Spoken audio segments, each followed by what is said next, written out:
दोस्तों फाइनली हमारा परिवार भी खाद्य सुरक्षा में जुड़ गया है। जी हाँ, हमारे परिवार का भी मैंने खाद्य सुरक्षा का फॉर्म भरा था, वो फॉर्म भी अप्रूव हो चुका है।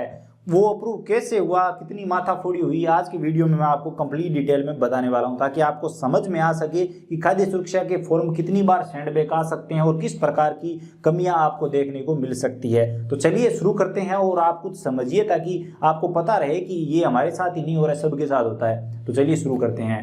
दोस्तों दरअसल अब तक हमारा परिवार खाद्य सुरक्षा में नहीं था और मैं लंबे टाइम से इंतजार कर रहा था कि कब ये खाद्य सुरक्षा के फॉर्म ओपन हो और कब मैं अपने परिवार का फॉर्म भरूं।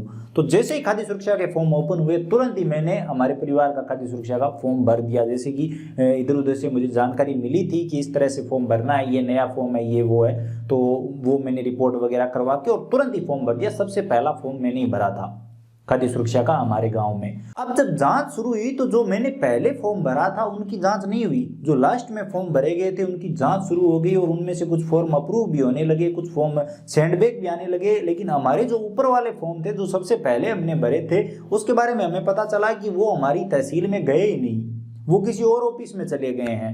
तो ये प्रॉब्लम हो गई। हमें तो खाद्य सुरक्षा में जुड़ना था, हमारे परिवार को तो खाद्य सुरक्षा में जोड़ना था, क्योंकि मुझे लगता है कि हम एलिजिबल है, हकदार है। तो उसके बाद मैंने क्या किया कि कांटेक्ट किया पंचायत समिति में, उनसे कहा कि आप देखिए कि इस फॉर्म का क्या हुआ है, टोकन नंबर वगैरह भेजा। उसके बाद वहां से वो फॉर्म सेंडबैक करवाया गया। सेंडबैक करवाया तो उसके बाद मैंने एक बार रीसबमिट कर दिया, तो इस बार हमारी तहसील में फॉर्म चला गया। अब तहसील में फॉर्म जाने के बाद फॉर्म फिर से सेंडबैक आया, लिखा हुआ आया कि आपने जो समावेशन की श्रेणी चुनी है, यानी कि जिस श्रेणी से आप खाद्य सुरक्षा में शामिल होना चाहते हो, उस श्रेणी से संबंधित तो आपने कोई डॉक्यूमेंट ही नहीं लगाया है। तो मैं मनरेगा में 100 दिन कंप्लीट करके खाद्य सुरक्षा में शामिल होना चाहता था। तो मैंने क्या किया कि मनरेगा वाली वो लिस्ट निकाली जिसमें मेरे 100 दिन कंप्लीट है, और वो लिस्ट साथ में अटैच करके फॉर्म को फिर से रीसबमिट कर दिया। उसके बाद फिर से फॉर्म सेंडबैक आया। इस बार बोला गया कि आपने ग्राम विकास अधिकारी की रिपोर्ट सही नहीं करवाई है। फिर मैं ग्राम विकास अधिकारी के पास गया, वहां से रिपोर्ट सही करवाई, तो फिर फॉर्म सबमिट किया। अब इस बार भी मेरा फॉर्म अप्रूव नहीं हुआ, इस बार भी फॉर्म सेंडबैक किया गया और मुझे लास्ट वार्निंग दी गई कि इस बार अगर फॉर्म में कोई कमी रही तो आपका फॉर्म रिजेक्ट किया जाएगा। तो मैं घबरा गया, यार अभी तो जुड़ नहीं पाएंगे और ये योजना फिर कब आएगी क्या पता। तो मैंने वो जो कमी बताई थी इस बार, वो पटवारी रिपोर्ट ये बताई थी, उसमें बताया गया था कि ज़मीन ज़्यादा है और आपने सही से रिपोर्ट नहीं करवाई। तो मैं पटवारी के पास गया, उससे क्लियरली ज़मीन लिखवाई, हम कितने वारिस है वो सारा लिखवाया, पटवारी की मोहर लगवाई और फॉर्म को बारीकी से चेक किया और फॉर्म को रीसबमिट किया। फाइनली मेरा जो फॉर्म है खाद्य सुरक्षा का वो लेवल 2 में अप्रूव हो गया।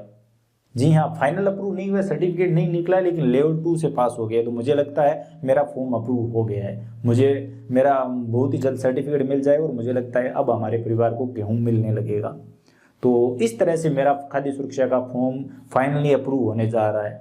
जी हाँ, खाद्य सुरक्षा का फॉर्म अप्रूव करवाना बहुत ही मुश्किल है। तो मैं इस वीडियो से यही आप सभी को कहना चाहता हूं कि अपने फॉर्म का ध्यान रखिए। आपका फॉर्म लगातार सेंडबैक आएगा, आप अपने फॉर्म का अगर पूर्ण ध्यान रखेंगे तो उम्र भर के लिए आप खाद्य सुरक्षा में शामिल हो जाओगे और आपको चिरंजीवी योजना के भी हर साल के 850 नहीं देने होंगे और बाकी जो योजनाएं हैं जो खाद्य सुरक्षा से संबंधित है उनका लाभ भी आपको मिलेगा। तो यही मौका है, अगर आप खाद्य सुरक्षा में शामिल होना चाहते हो, अगर आपने खाद्य सुरक्षा का फॉर्म भर रखा है। वीडियो अगर आपको इन्फॉर्मेटिव लगा हो, कुछ नया जानने को मिला हो, तो प्लीज वीडियो को लाइक करिए, अपने दोस्तों के साथ शेयर करिए। चैनल पर नए हो तो सब्सक्राइब कर सकते हो, बेल आइकन प्रेस कर लीजिए।